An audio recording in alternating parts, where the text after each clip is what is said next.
For those of you who have been to the studio before, welcome back. Good to have you. Those of you who have not been here before, welcome. You probably don't know me or my work, but I'm going to tell you a little bit about what you're going to see. The first thing you're going to see probably is that I'm a storyteller. I'm a narrative painter, and I love telling those stories, but I try to do it with style, with expressive brushstroke. You'll notice a very patterned aesthetic in the studio behind me, but that also shows up in my paintings as well. And you're going to see a lot of diagonals used in the paintings because, to me, I want motion. No matter what subject I'm portraying, I like motion. And the way to do that usually is by slicing diagonals through the rectangle of the image. So anyway, we're going to take a look at 4 series. One, Cindy already mentioned, is the main series that I've been painting since 1978. Good golly day. There's nothing that means more to me than being on the coast of Maine painting, and there are paintings everywhere. It's an artist's dream. So anyway, you're going to see some of the paintings here from Maine. There are over 100 that I've done, actually, and no one's ever seen any of them. So this is a preview, and I hope you'll enjoy taking the ride with me. There's also a Southern Culture series. The Southern Culture series, I'll explain more when we get around to it, but it was basically a guy going up in the South, looking around and not understanding a lot of what he saw. Chiefly among that was why we made heroes out of Confederate generals who rebelled against our country. So I felt like I had to make some statements, and we'll talk about that more later. The third one is going to be in the gallery downstairs. When we finally get there, there were some pastels done on location at Virginia's Natural Bridge. The series is called The Bridge of God. The reason for that title is because the Monacan Indians referred to Natural Bridge as the Bridge of God. And if you work around it for any length of time and try to paint it, you realize it's sacred ground, that's for sure. The final one you'll see is called A Night at the Fair. And these were done over years at the Salem Fair. Most of them you'll see, except for one, I think, was all done last year with pastels on location. So you kind of a 360 view of your studio for those that haven't been there. You kind of walk in and you're just, mesmerized by all these workstations and the color palettes. there's a lot going on, isn't there? There is. And we'll come back and talk about these sketches and paintings in a minute, but I'm just going to swing around and give you the overview of what it's like. You see there the desk, that's the boring part of the studio. But you see here is a wonderful bunch of postcards. These are my heroes in art, and I keep them around to remind me of where I want to go artistically. So we'll walk to the corner. Actually, if you came here and knocked on the door, actually, I probably wouldn't answer because I'd be painting. But if we had an appointment and you came and knocked on the door, the first thing you would see are these paintings when you walk in. Now, I like to experiment with different topics, different mediums. So you see a self-portrait there, a collage made of old brushes. This is a neat one. This is Tuscany. We were talking about it a minute ago. This is Cortona, and you look out on the Val di Chiana from this wonderful hillside town. So it was a pleasure to paint an oil of that. And then we'll get into the main things here. Now there's one of Bailey Island, Pinnacle Rock. Here is Monhegan, the incredible island 12 miles off the coast of Maine where Robert Henry took his students, George Bellows, Leon Kroll, Edward Hopper. All these guys sort of cut their teeth out there, and it's just an amazing place. So we'll see some more from Monhegan in a minute.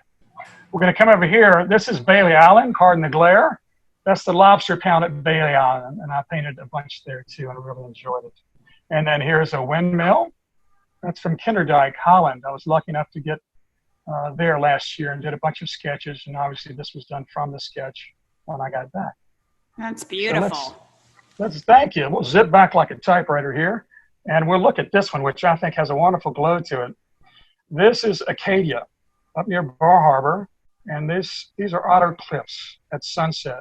And when you're driving along the shoreline drive there, it nearly knocks you off your seat because it's just so beautiful and catching so much light.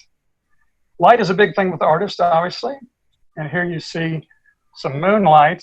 This is Monhegan and their graveyard, which we saw in that painting above, the oil. But this is watercolor. Again, done from a little sketch, a little sketchbook that we'll look back in a second and see. This is a very dramatic one down here, too. This is the first light at Sand Beach in Acadia. Now, artists have a way of showing scale. It's really hard to know how big something is unless you show the human form. So that's what the people on the beach are about.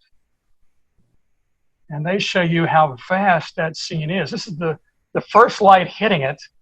You know, Cadillac Mountain right above that gets the first light in the continental US. So this is the second light, I guess, that touches on Sand Beach. And I was lucky enough to be there on a very special day. And I'll say it was special because it was the day after Hurricane Irene passed through. And it was some kind of storm. And the surf the next day was indescribable. It was so exciting.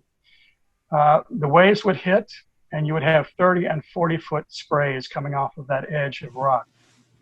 Again, the people there for scale.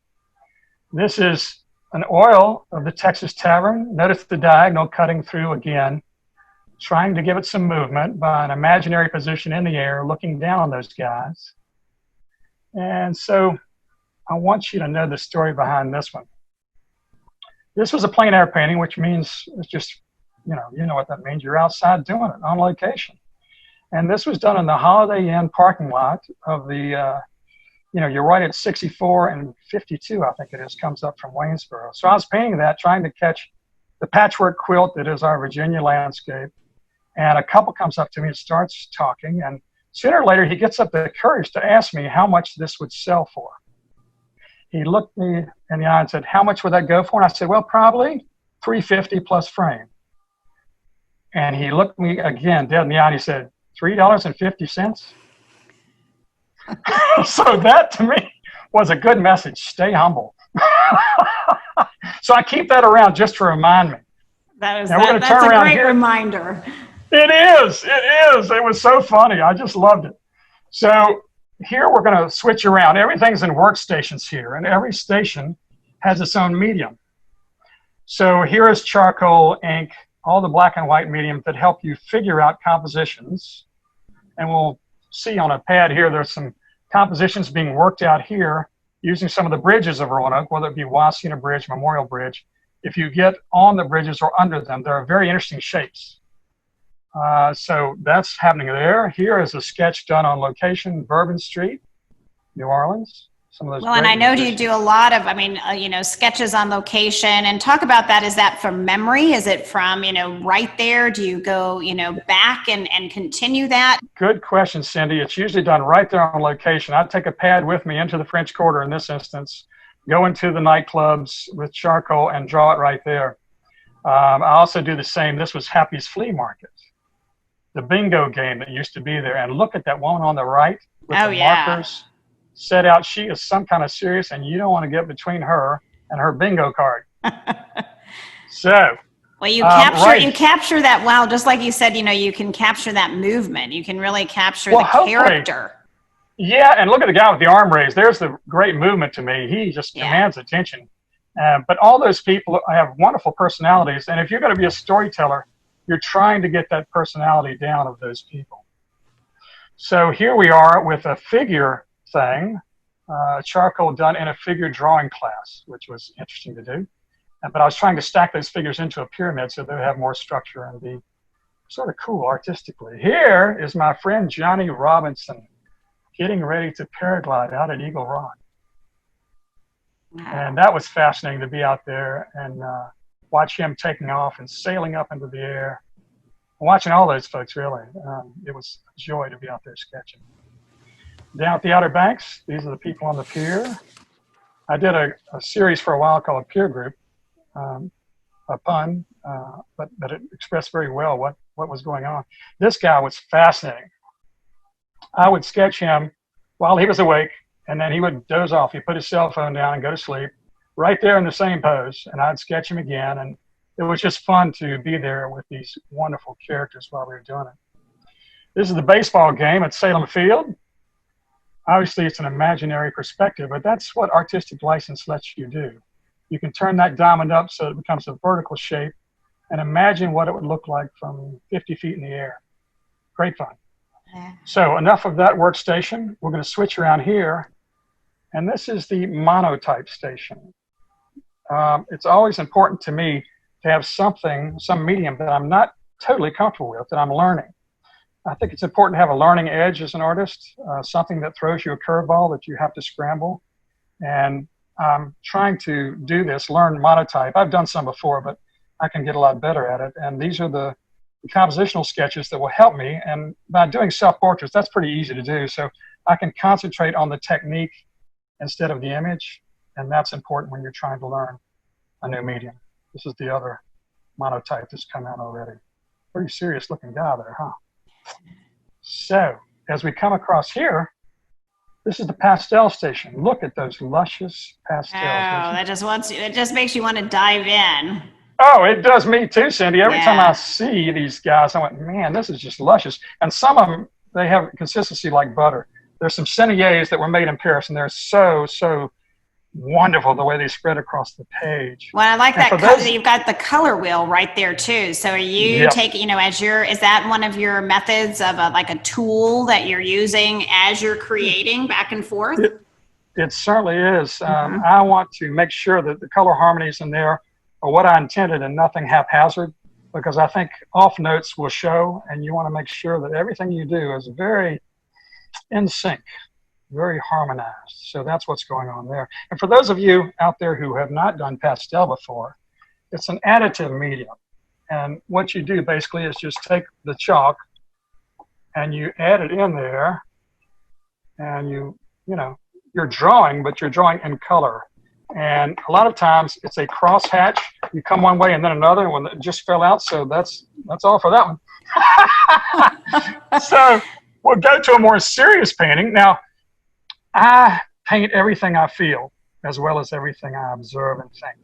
And I have been scared with the COVID virus. I'm a heart patient. I have to really watch it. So it seemed absolutely unnatural not to take a go at it and paint.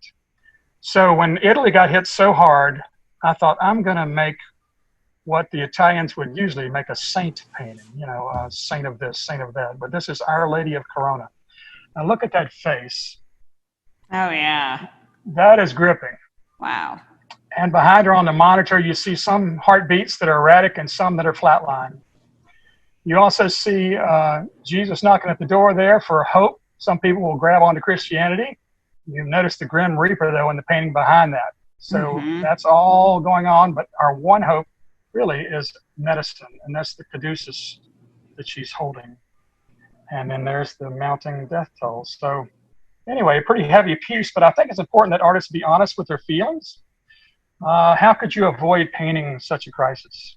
But on a lighter note, here's a swimming hole that I painted from up above Shawsville.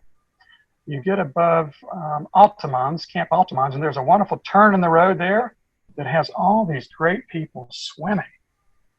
And you can see them all sort of stacked up together there. And this wonderful guy coming by on the Vespa. And if you look at the design of this, every painting has a design. This is almost a double helix. Think of DNA. The cross strands obviously are there, but the two sides are convoluted and curvilinear, but they meet and they cross again. So that's where that was coming from compositionally. Another light painting would be this one. This is a pastel of the Great Hall at the Greenbrier.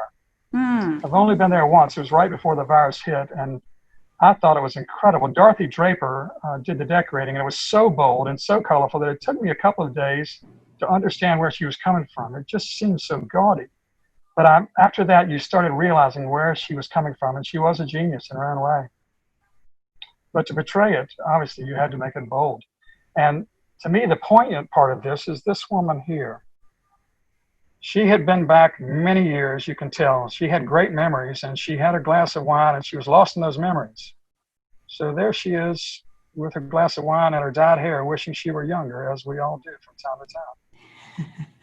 Everything has a story. I had stories. I was just going to say, you tell a lot of stories through, your sketches, through your paintings, the oil, the pastel. And as you're, going from station to station, one of the questions that comes to mind for me is, are you, moving from station to station? Are you concentrating on one, during your day? Are you working on multiple things at the same time? Every artist is different. They are different. And my way of working, Cindy, is to take an image as far as it will go. And then when I feel like diminishing returns are kicking in, then I need to put it aside and work on something else for a while and let it cool down for a couple of weeks.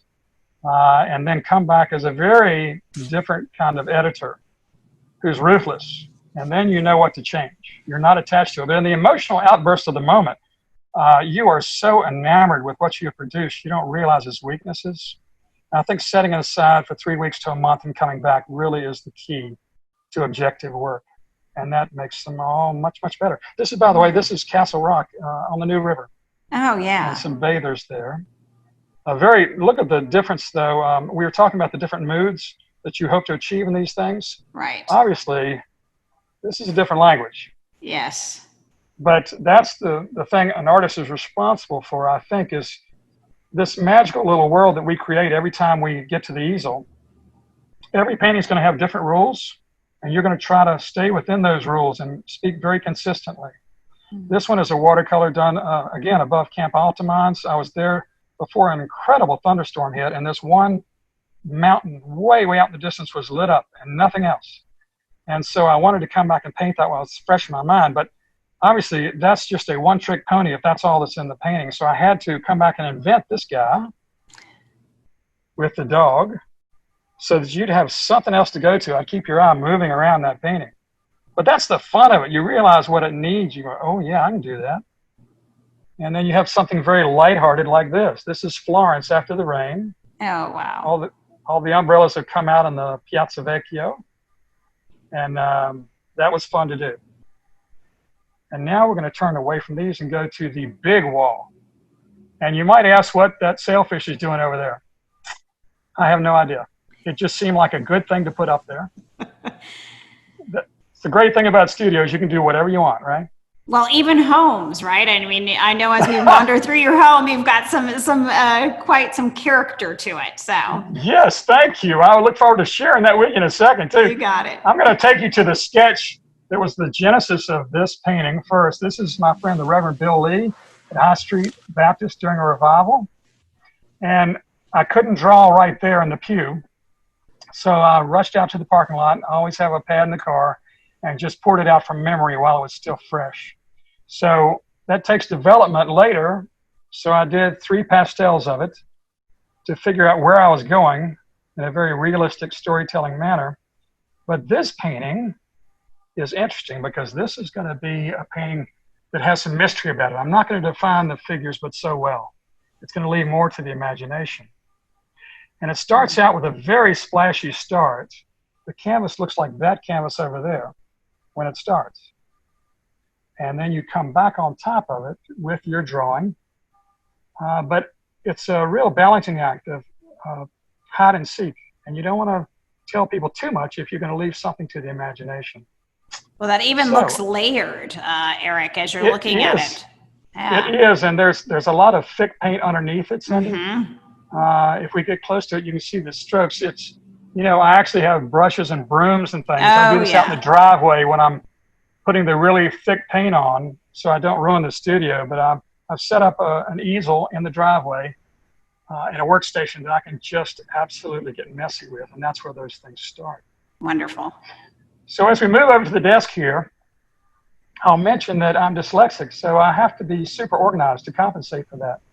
But those same overcompensation skills have made me a good businessman, and that's what enabled me to make art my sole source of income for 45 years. So, congratulations! Thank you. And you've made many collectors happy, and in their homes as well as in their museums. So they have been wonderful to support me and my passion, because that's what it is. It's an absolute passion. But you can see every day has its own list of things to do. Very organized with a calendar. So organized, as a matter of fact, that these are the camera moves we will make today during this broadcast. That is great. That's the plan, which goes into one of the questions that have come up from one of our audience members. Is your style, color, medium, is that part of a plan, or is it spontaneous? So, and you're going right to your kind of your vision, your long-term plan right here. So I am. This is my plan from here on. As long as I have my health, I'm going to paint like crazy until the day I check out of the big hotel. And this is what I'm going to do. These are different projects and the sources and the medias and the things I want to chase in terms of ideas from now on, which I think is important to know, so you're not scattergun when you get into the studio. You know exactly what you're going to do. And back to the question, I think that was by my friend Buster, and I appreciate Correct. that, Buster. I actually vary the style and everything to the image to be depicted. And if I see that an image needs a somber mood, I'm going to pick the medium and the color harmonies that will execute that mood to the best of my ability. This comes from years and years of looking at paintings in museums. You can see what I do when I walk into a museum. I have color wheels, and I sketch each painting, what the artist had in mind, how much of each color they used. And that pays off when you try to establish a mood later with your work. That is great learning to have at your disposal. We're going to see now some sketches as well as some other watercolors in progress. These things have been up here a couple of years actually, but I have not totally finished them. I'm still looking at them. But I want to show you some of the work. All of the work comes from sketches. We'll talk about the sketches first. Now you see everything in the world here from the Salem Rodeo, and that's hard to sketch because everything's in motion. You have 8 seconds to get that guy on that bull. Well, you've captured it. Well, you wait for the next guy on the next bull, and you just find commonalities in their poses. But this is us riding bikes under a street light when we were little. Here's the Chicago River when I went up there to see the Art Institute and learn from those paintings. These are the oldsters walking in Italy. At night, everybody takes the passeggiata, and it's so wonderful to see these old men and women walking. It just means a lot to me to be there to sketch them. We saw a minute ago that little watercolor from Florence. That was off of this sketch. Oh, yes. Right there. Which it seems like, you know, as we go through this is over years and years, Eric, in terms of, you know, what your sketchbooks have, you know, you've collected but you keep laying them out in terms of that inspiration and going back to it. Is that correct? That is totally correct. And I keep thumbing through them, and sooner or later one will speak to you like, yep, got to do something with that. That's worth doing. Not every sketch will turn into a painting, obviously, and not every sketch is worthy of chasing. But some do, and you'll see this downstairs. This is Times Square. And it's interesting to note that this was done completely from memory on the bus on the way back to Roanoke on an art tour. Wow. Some of your best sketching comes from memory because you only put down the things that are really important to you. Everything else is faded. This is a guy, this was good practice too, sketching a flat-footing guy up at Galax. That was fun. And then here's Bar Harbor. The Bar Harbor Inn had all these wonderful people on the beach. And obviously, they're all moving all the time. So you're grabbing various people, trying to get them as they come in and out of the picture. You choose the interesting ones. You don't worry about the boring ones. And you try to arrange them in a way that does them justice. Now, speaking of Bar Harbor, let's look at a couple of pieces from Bar Harbor. Near that Bar Harbor Inn is Balance Rock, which was the glacial erratic brought 60 miles down and deposited by a glacier. And so it's still there. It's sort of fascinating, and that's what it looks like at dawn. Watercolor is so good for catching atmosphere, especially the fog bank moving in. Look at that wet sky. That's just perfect for watercolor. And yet the dry portion of watercolor, you actually squeeze all the color out of the brush and you scrape the brush over on its side and it skips across the page. The page has a tooth to it, is what they call it.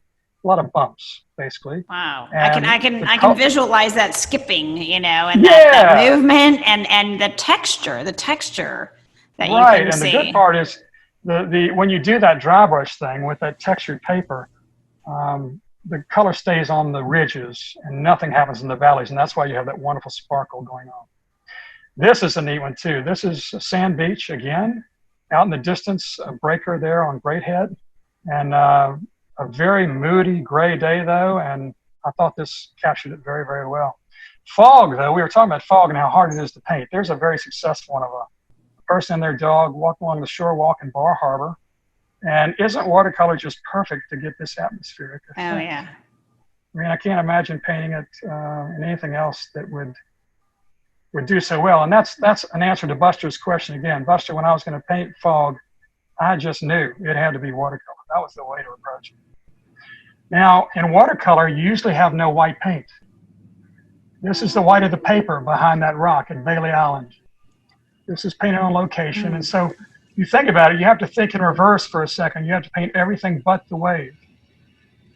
And that happens in clouds and skies too. You paint the sky and not the cloud if the cloud's going to be white. So let's look, again, we were talking about how sketches are the genesis of all of this. Look at that sketch right there, if you will. This was done on Monhegan, and then the painting that came from it is right there. Oh. It's a direct translation, as you can see. And the one thing I think it's interesting to know about it, it didn't come from a hallowed past. I was in a place called the Trailing U that had a communal bathroom down the hall. So several times during the night, I would see this thing, but there were no lights on. So when I went to paint it, the yellow-green island was the thing. That was what had stood out the night before when I looked out the window. So I thought, well, artistic license, I could put yellow-green lights on in that house. And then I can put orange, and then I have the secondary triad of purple and green and orange. Well, and Eric, I think this would be a great time to show some of the we have 2 photos from your time in Maine, and it just brings to life these that you worked on plein air as you were describing them. So Laura, if you could share. That'd be great. Yeah, we're sharing the Arcadia, Maine, right? Yes, and that is near Thunder Hole, where the waves are just tremendous. I was perched right on the side of a cliff, and I had to watch. You usually back up and look at a painting. I had to watch the backup. Right there on the rocks. Oh, that's just gorgeous to be there too. Thank you. And that is along the Great Head Trail. I was hiking. I have a backpack that carries all the watercolor supplies. And so you just prop it up against a tree and paint right there. What a joy, though, because, again, the surf was incredible that day. Huge surf. Oh, you can see it from your painting. Yeah, you can see that surf coming in, yeah. And you feel like you're doing everything you can to try to capture almost something that's uncapturable, the beauty, the vastness of Maine. It's a challenge for an artist. You just do the best you can and know that you'll fall short, but whatever you do will be such a joy to do that you just do your best with it. Yeah. Well, I think we could all agree that you definitely have the success there as you capture that for to share. Thank you. Now we're going to look at some sculpture. Those of you who don't know me, sculpture was my main thing when I was an undergrad at Virginia Tech. I really enjoyed doing terracotta sculpture. Here is a portrait head done. And this is an interesting experiment. I've always wanted to tackle the mix between painting and sculpture, much as Dorothy Gillespie did. Mm-hmm. And that's the way I do it, since I'm more narrative. And then this is my beloved father. What a great, great guy. Those of you who didn't get to meet him, I'll just tell you right now, you would have loved him. Just a wonderful man. And this was a terracotta I did that they pulled a bronze off of that's down at the Jefferson Center now. So we'll come around here to watercolor. This is the watercolor station. You can see the palette is a circular palette. This arranges everything in a color wheel, so it's easy to see the relationships. And tightly organized, so you don't have to search long for a color if you run out. And then these are studies I did this Sunday. I went sketching up Natural Bridge, Brownsburg Road out of Goshen. So those were done then. But I want to show you this sketch right now. This sketch was one done near Mountain Lake. And when I looked out of the car window, it almost halted me in my tracks there because it was a vertical stripe pattern on a hill. And usually they'll do that in contour. As you know, you will see contour marks on hills. But this one was so steep, they couldn't do it in contour, so they went straight up and straight down it with their hay bales. And this is what it looked like when I painted it. Yeah. A very memorable day because the cicadas were all around me in the trees. It was almost deafening, but wonderful. And the cicadas got into the water of the watercolor. They got into the paint. They hit me in the face when I was painting.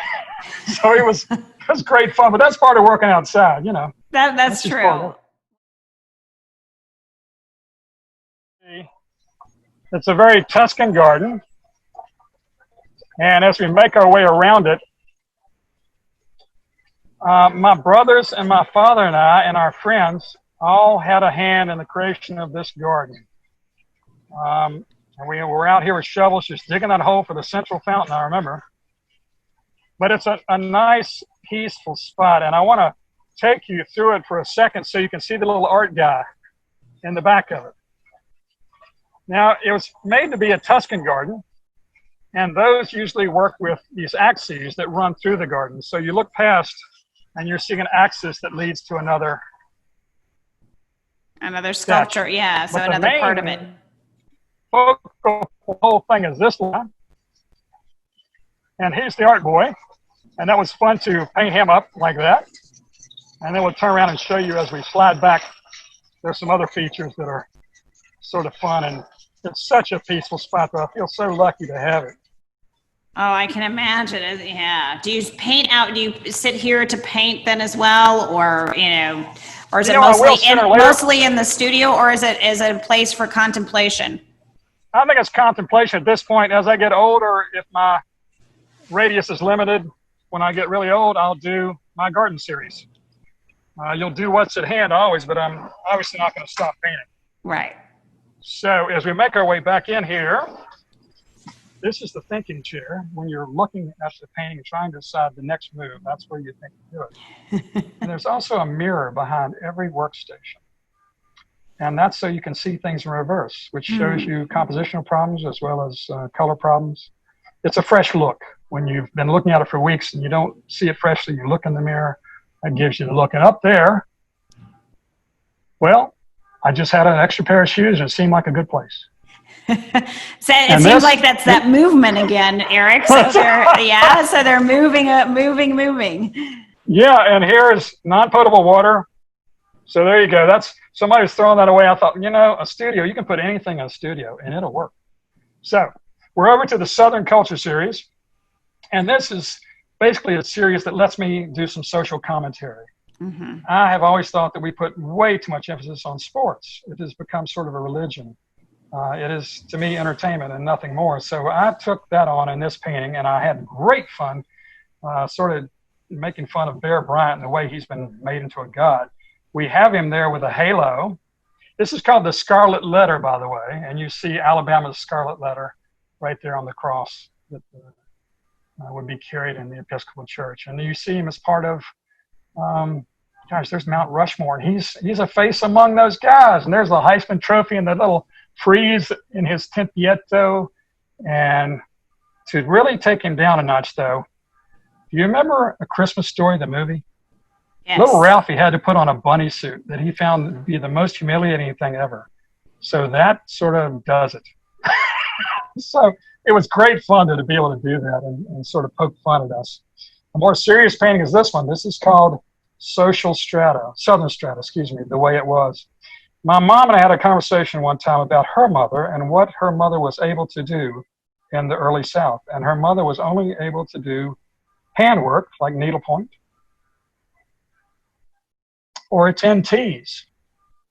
So it made you wonder who was above her and below her within that strata. Well, above her were all these men who, by violence and threat of violence, were keeping down minorities. So you see them there, and here's a rabbi, my friend Danny Weckstein, and he took me to the swimming pool one time, and I just, for the first time, realized, my gracious, he has his own pool because no one would let them join. It just seemed so absolutely wrong. And so I just wanted to paint something about that. And I was of Irish descent, and there used to be signs, Irish need not apply. There was prejudice everywhere. But at the bottom of it all, obviously, was this poor black woman. And everyone could tell her what to do. She had no recourse. So it seemed a painting that needed to be painted. And we'll go over here. Here's another one that needed to be painted. Tobacco, big tobacco. This is called Smokescreen, the sins of big tobacco. And when I was growing up, they used to have ads in the magazines with doctors in those ads extolling the virtues of tobacco and cigarettes in particular. So some of the slogans they used were more doctors smoke Camels, or down here, as your dentist, I recommend Viceroys. So all this was wrong because all these people were dying the whole time. Humphrey Bogart, Babe Ruth, Nat King Cole, Edward R.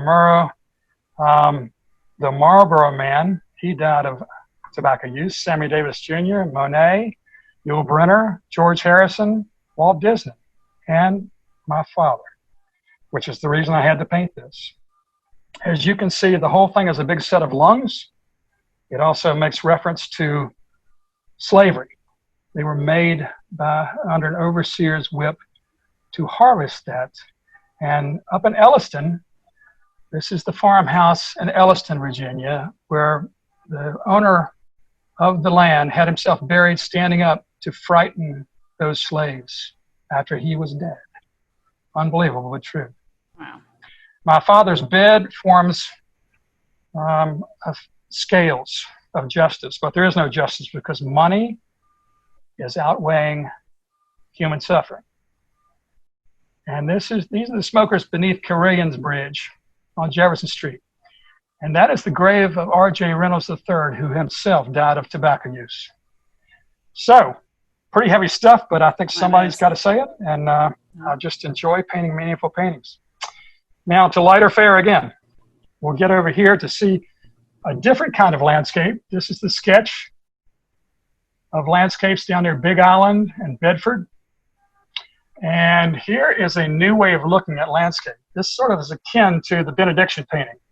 It starts off with very splashy moves underneath, and then the drawing is superimposed over that.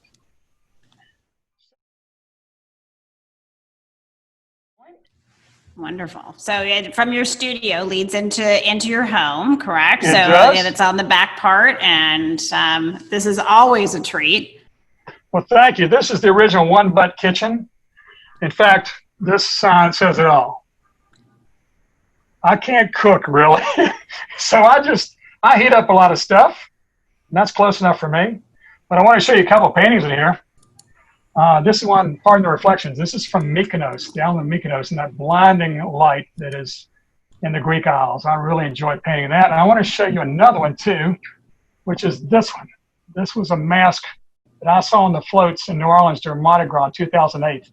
Everyone had that same mask on. It was so close to a death's head. I thought, God, that's gripping. I just got to do a self-portrait with that mask.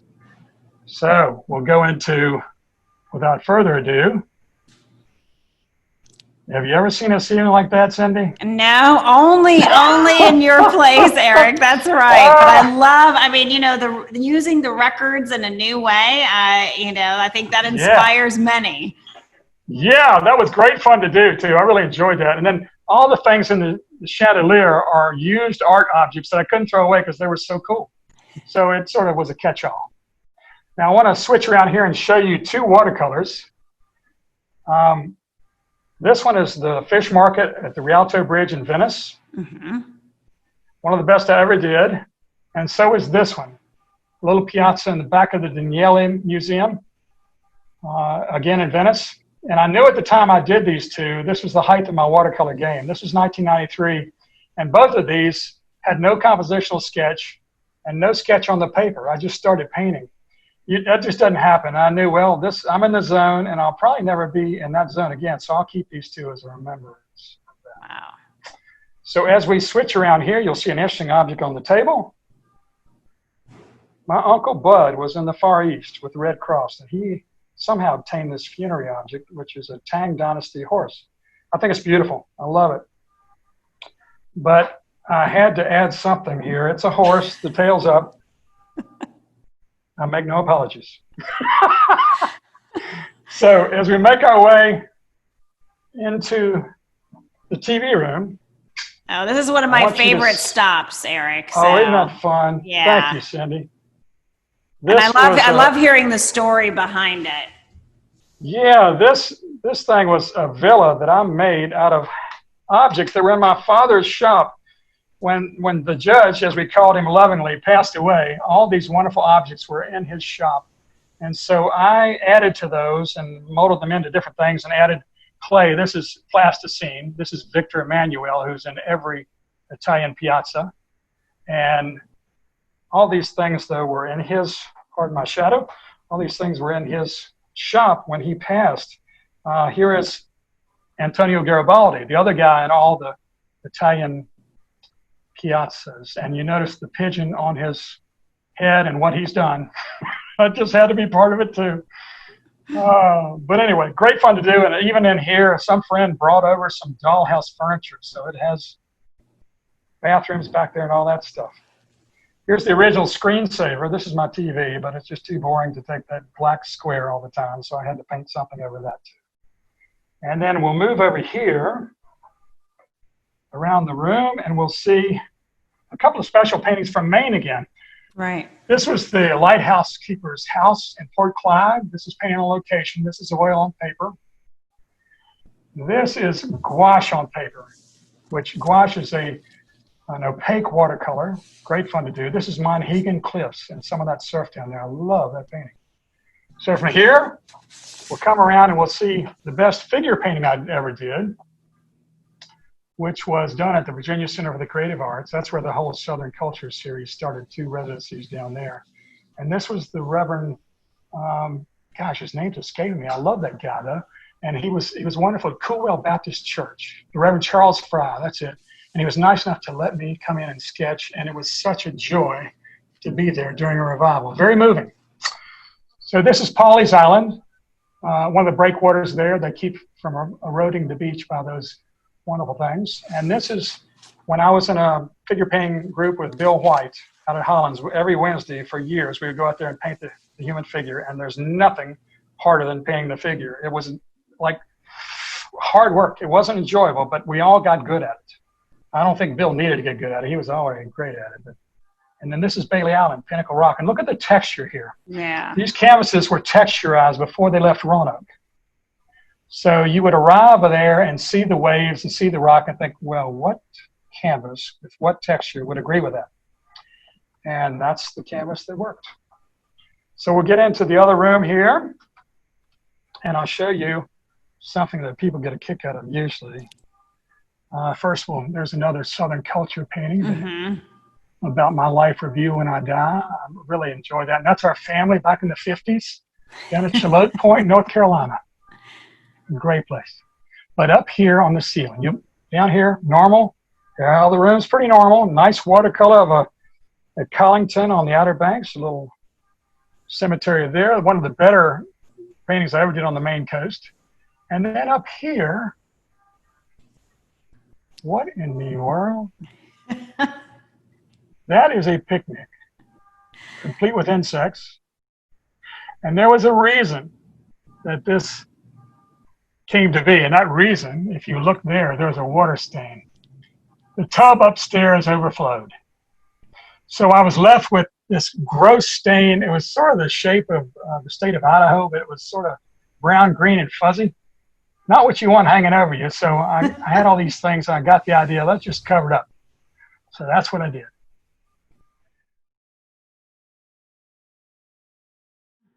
These are some of the smaller sculptures that people never see. There's another revival piece there. I just enjoy doing things like that. And then as we slide down the stair here, I'll show you these. These were the shoes I painted in for years. And I thought, I just can't let these guys go. So I framed them up. So there you go. And we'll make our way down into the gallery.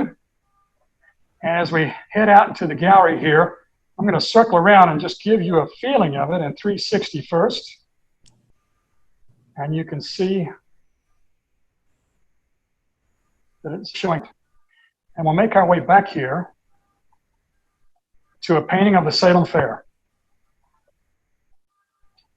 Oh.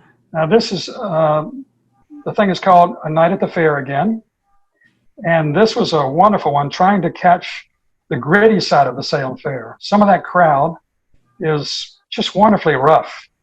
Most of them are just nice as can be, but they have a little rough edge to them, which I really enjoyed. So I thought I'm going to concentrate on that in this painting. So you can see in the faces, the personalities captured.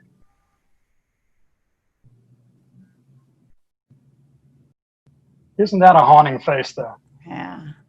Well, and I can see, the number of your sketches and the studio relate to, of course, the Salem Fair. Right.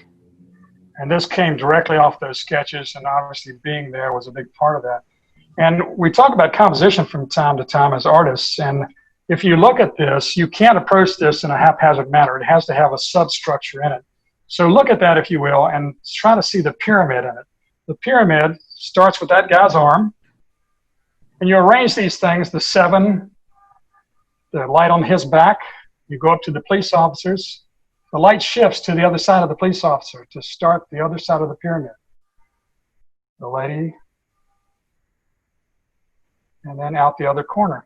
And to emphasize that is the ladder, which is an echo of the big pyramid anyway. Oh, so I think that's a sort of, so take a step back and let us look at that, because that was great to how you wandered through and showed that composition in the light form. And now, I can see the ladder much better as you've pointed that out. Good. Thank you. Yeah. But you have many opportunities to make things align with a predetermined shape. Now look at the parking lot lines down there. Right. They could have gone anyway, but if they reinforce our movement to that pyramid, then things are stronger. So that's what we did. Right. Now last year I went up there with pastels on location, something you usually don't do, to tell you the truth. But time I go to something new, I try to assign myself a different assignment. What can I learn here? How can I make it different than the year before? So the assignment this time was to recombine different shapes to make very unexpected compositions. And simplification was part of it too. We've taken 2 things here basically, the police stand with the security, and then that wonderful tilt-a-whirl, the thing that makes you really woozy. And we've combined them in a very off-balance composition that sort of grabs your eye. The same thing here, this is the line for the Ferris wheel. The Ferris wheel obviously is the thing with the lights and the motion. That's the most interesting thing to everybody. But if you look at that line, that's pretty cool in itself, and that deserved a little treatment there. This is the midway. The light in the midway is magical to me. And you see that light going past people, and you see those figures in motion. That's done again by a lean, a diagonal. You see a pyramid formed by those figures. Oh, yeah. And then a pyramid, again, echoed in the tent shape. So you're playing with these elements and recombining them in really interesting ways. And that's what keeps painting fascinating. Here are 2 things that don't go together. They're 2 different rides, but we've hooked them together, and we made the lady in the cell phone dead center with that red cell phone, but she's against a yellow-green. They are exact opposites on the color wheel, so that's why it jolts you. You have to go see her. And she's also the biggest contrast, light to dark, in the composition. Here is sort of a cool one. This is the midway again, but the shadows that come past these figures to me are fascinating. They spread and come at you in a wonderful fan design. So that deserved a painting. And then this one has a funny story behind it. This is the pirate ship. Just goes back and forth, and there I am with my easel. And while I was there, I kept wondering why no one got sick. And sooner or later, I'm there long enough with the pastels, I heard these 2 guys get off, teenagers. The one said, "I told you to turn your head before you threw up." And of course, he had coated his friend's pants, unfortunately. But I mean, you see it all at the fair, right? So the next series we're going to look at is called The Bridge of God. Again, this is what the Monacan Indians who lived right past Natural Bridge, you can still visit their village. This is what they called that incredibly impressive structure. So I went up there and rented a room, and every day I would go in at dawn and I'd just do pastels all day long from different angles. Here is actually, that is the gap right there is where the rock came that killed the woman several years ago in the roof of that. And now, luckily, they're going to limit traffic and find another highway around it sooner or later. Here's our most traditional view, probably. And obviously, people have been seeing this for a long time. George Washington carved his initials. There they are, GW. But as you can see, it changes personality with every move you make around it. Mm-hmm. And then this was done several years ago. I thought, I've seen this thing so traditionally done with every leaf on every tree for so long that I just need to give it a contemporary look. I want to throw some paint and see where it goes. So this is sort of an expressionistic take on Natural Bridge, which was great fun to paint. If you're there right at dawn, first light, you see this wonderful sliver from the back side of the bridge, not the front. You have to go through it, and you see it shooting through and illuminating things. And here again are the people to let us see how massive this thing is in reality. When I was young, Mom and Dad would take the family up for Easter service there. It was incredibly cold, actually. It was frigid. So there the people in their Easter finery, and that's a morning light hitting that bridge. The only other time I portrayed was a moon rising. And when you have a full moon rising behind that thing, it almost lights up like daytime in the sky because everything is so dark back in there.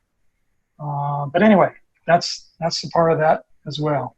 We have an old pallet there that blew over on Bent Mountain. It was too nice to throw away.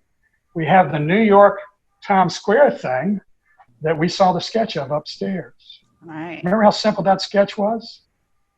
This is I do, yeah. And it was that one was that the one from memory that you were looking Yes. at? Right. On the bus. Thank On you, the Cindy. bus, And- yeah. But this has neon color. This is something that was unavailable to artists in the past. You just didn't have neons. But now you can have such power in the paint, and you have to be careful how you use it. But every Times Square, I think, was the way to do it. And this is called When the Fat Lady Sings. This is the opera Roanoke. And you can see the conductor over to the left there. And you have linked all these dark shapes. Luckily, they had on black tuxes, so I was able to run one into another and make one big shape that silhouetted the guy on the upright bass. But everything points, again, it's sort of a diamond shape that points to the lady, because she's the star. And I love the title, When the Fat Lady Sings. A Wagnerian Brunhilde doing her thing.